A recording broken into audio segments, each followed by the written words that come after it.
দর্শক, দীর্ঘদিন চীনের সহায়তায় কাজ করার পর এবার নিজস্ব অভিজ্ঞতায় হাইব্রিড ধানের বীজ উৎপাদনে সফল হয়েছে পাবনা বিএডিসি। বর্তমানে সেখানে 2 জাতের হাইব্রিড ধানের বীজ উৎপাদন করা হয়েছে এবং প্রতি বিঘায় প্রায় 40 মণ ফলনের আশা করা হচ্ছে। এ নিয়ে আরো জানিয়েছেন সহকর্মী আহমেদুল হক রানা।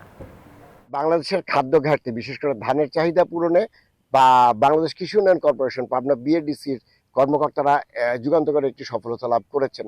আমি এখন রয়েছি পাবনা বিএডিসির ধানের একটি মাঠে, যেখানে পরীক্ষামূলকভাবে হাইব্রিড ধানের বীজ উৎপাদন করা হচ্ছে। আমরা জানি যে হাইব্রিড জাতের ধান কৃষকরা উৎপাদন করেন মাঠে, সেখানে তারা মাঠে ফসল হওয়ার পরে বীজ পান না। বীজের জন্য তাদেরকে নির্ভর করতে হয় বিভিন্ন বীজ কোম্পানি বা অন্যান্য সূত্রের কাছে, যেখানকার বীজগুলো থেকে তারা কাঙ্ক্ষিত সফলতা পান না। পাবনা বিএডিসি কর্তৃপক্ষ গত 2 যুগের বেশি সময় ধরে চীনের কারিগরি সহায়তায় হাইব্রিড দুটো জাতের ধানের বীজ উৎপাদন করছেন।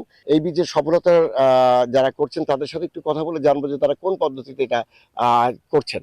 বাংলাদেশ কৃষি উন্নয়ন কর্পোরেশনের একটি অন্যতম বীজ উৎপাদন খামার, এটি বুনিয়া বীজ উৎপাদন খামার। তো এখানে আমরা এই বছর থেকেই কোনো এক্সপার্ট ছাড়াই আমরা নিজেদের অভিজ্ঞতার আলোকে এসএলিট জাত এবং ব্রি হাইব্রিড ধান 8-এর আমরা সিড প্রোডাকশন F1 বীজ উৎপাদন করে আসছি। প্রত্যেকটা হাইব্রিডে 60 থেকে 80% দানা উৎপাদন হয় এবং F1 বীজ উৎপাদন হয়। এভাবে আমরা এখানে সফলতার সঙ্গে বীজ উৎপাদন কার্যক্রম পরিচালনা করছি।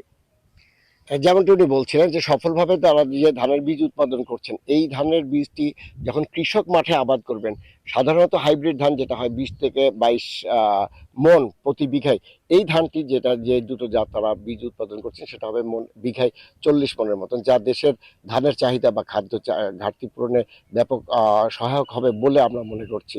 পাবনা টেবুনিয়া বীজ খামার থেকে এই ছিল সর্বশেষ। আহমেদুল হক রানা।